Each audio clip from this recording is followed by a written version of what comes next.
One super kid might be responsible for Marvel's sliding timescale. I'll explain all that and more today in Strongest Superhero Kids Who Are More Powerful Than You Think. Mari Grayson's mom is Starfire and her dad is Nightwing. This is a setup for success like no other. Plus, her grandpa is Bruce Wayne. She was dealt a good hand in life. Of course, things did go wrong eventually because superheroes can't catch a break. While initially raised by both her parents, they eventually separated and her mom did later pass away. Mari eventually decided to follow in her parents' footsteps and become the hero Nightstar. In the powers department, she definitely took after her mom, considering she actually had superpowers. No shade to Dick Grayson, but he was a human. Mari was trained in basic hand-to-hand though, and was loved by her dad, so it's not like he did nothing, to be clear. But in terms of genetics, Starfire's genes clocked in. Like her mom, Nightstar produces starbolts, powerful destructive blasts of solar energy. She can also fly and is very, very strong. Nightstar doesn't exist in the main universe. She's from Earth 22, so she's often forgotten, which is a crime because she's really cool.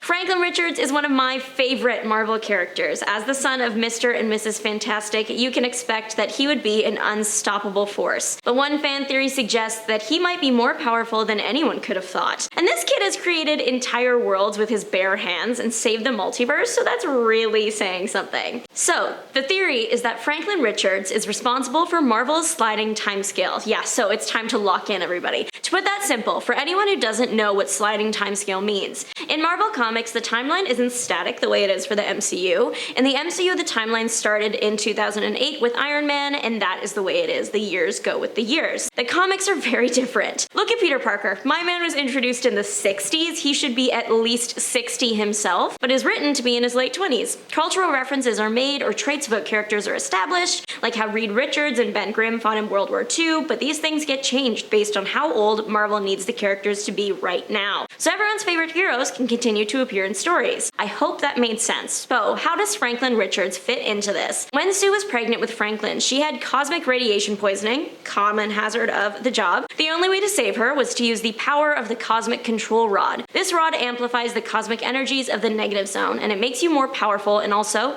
notably, immortal. Those that wield it will continue to be reborn through the rod. Reed Richards took some power from this rod, and it was used to cure Susan and by extension their child. So the idea is that Franklin Richards' vast powers might have either come from or been enhanced by the cosmic control rod. CBR.com points out that since Franklin Richards was brought into the Marvel Universe in 1968, many characters haven't aged much, and while there is a real-world answer for this, it's fun to think that maybe, just maybe, it's because Franklin Richards has been manipulating time all along without even knowing. It wouldn't be the first time Franklin has unconsciously displayed his vast power. He was responsible for the Heroes Reborn event. After a series of heroic sacrifices, Franklin Richards subconsciously created a pocket universe where all these heroes were suddenly alive again, and though the world had no physical history, everyone there had their 616 memories. Then there was also the time Franklin made himself appear as a mutant because he wanted to be one bad enough, altering his anatomy on a cellular level. It was only discovered he wasn't one when he started losing his powers. Now this whole theory is definitely wild, so I would love to hear your thoughts down in the comment section below. From the same world as Nightstar is her future husband.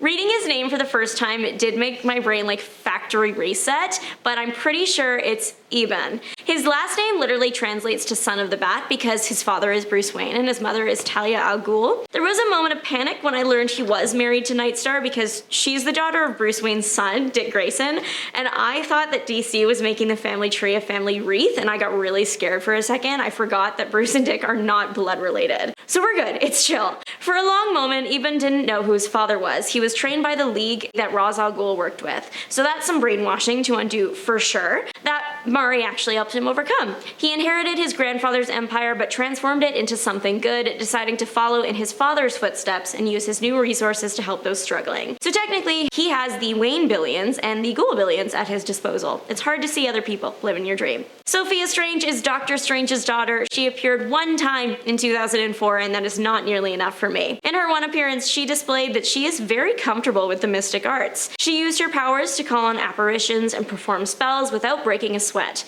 In her single story, she was determined to try and solve the case of a missing girl. And on her journey, she made objects appear from nowhere, levitated herself and a thief, and more. Originally, it was planned that she would be Strange's daughter with Clea that was hidden from her father and the world so that Dormammu wouldn't harm her. Unfortunately, that plan clearly didn't move forward. It would have been neat though. T'Chaka is known by his fellow heroes as Coal Tiger and the son of T'Challa. Coal Tiger is of course the Prince of Wakanda. He grew up in the most technologically advanced society Earth 982 has ever seen. This is also the Earth where everything happens 15 years before when it happened on Earth 616, so many of the heroes we know are retired and their kids have started taking their places. Coal Tiger, a lot like his dad, determined, strong leader, excellent fighter, but him and his dad differ in a big way. Most versions of T'Challa, he is an enhanced man, but the cat part is a suit. It's a suit he puts on. T'Chaka is closer to something from those Animorph Kids book series. The panel where he transforms is literally the cover of one of those books. T'Chaka's cat form gave him all the powers T'Challa's suit gave him.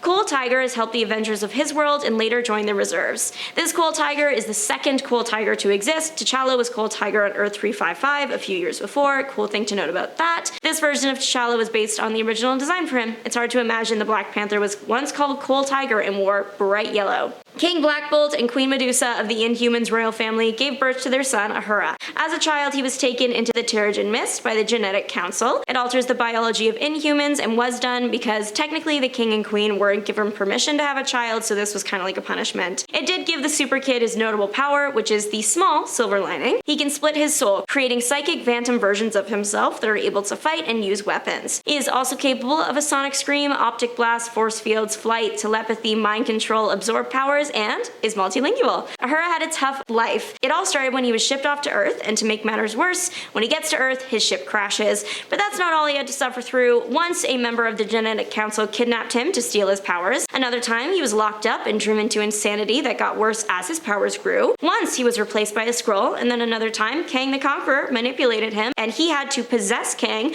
to get him to leave him alone. Or then there was also that time when he had to watch his dad be a father figure to someone else when he never got that treatment, and then had to sift through his dad's traumatic memories to save Black Bolt from a monster. So yeah, he could have had it better. That last one did have a positive outcome. He understood his father better, and they were able to reconcile. Wonder Woman's son from an alternate timeline has only appeared about 8 times, but is still a force to be reckoned with. He also has one of the coolest names I've ever heard, Hunter Prince. His dad in this alternate timeline is the Darkness, a fear creature. The Darkness found the dark feelings Wonder Woman kept deep inside and latched onto those, infecting her, which caused Hunter. It happened so the Darkness could eventually have a new kind of embodiment. So Hunter could be called the future Prince of Darkness, I guess. Obviously, Wonder Woman was not on board with the plan, so she sent little Hunter to the only couple she trusted to raise the boy in a pure and good manner, Clarke and Lois Kent. Goals. Eventually, his dad started destroying the Earth. Hunter was sent to Olympus for protection. He gets involved with a bunch of time travel stuff. There's a big final battle that ends with mother and son hugging it out. As the son of Wonder Woman, he has pretty much every power she does, plus the lessons learned from being raised by Superman and living in Olympus. Taurus Storm of Marvel's Earth 982 is the son of Johnny Storm and his wife, Laia, a Skrull.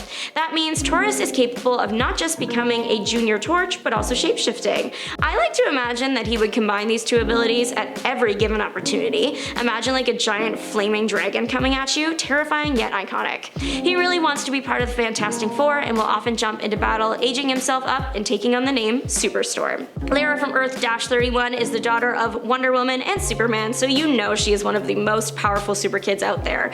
She did in fact inherit both Kryptonian and Amazonian powers, so that's flight, super senses, all the types of enhanced vision including heat, invulnerability, creating hurricanes, or freezing someone with her breath, and on top of all that, she was raised on Paradise Island with her mom, so she was trained physically as an Amazon, so she can and she will demolish you in a fight even with no powers. Olli Raven is the son of Gambit and Rogue from Earth 41001. He has shown that he shares his mother's powers, but it looks like right now he wasn't born with his dad's unless they're like lying dormant or something. Either way, this kid is pretty powerful because unlike his mother, he has no problem controlling his powers. He once permanently absorbed the power of telepathy. The only problem is he hates it, so he doesn't use it often. Though he didn't get Gambit's powers, he was trained by his father, turning into a capable martial artist. But what do you think? Let us know, and if you want more, check out Ancient Superheroes, more powerful than you think. It's like this video, but instead of talking about the new kids on the block, we cover the heroes that don't look a day over 500. Thanks for watching, don't forget to like, comment, and subscribe. Bye!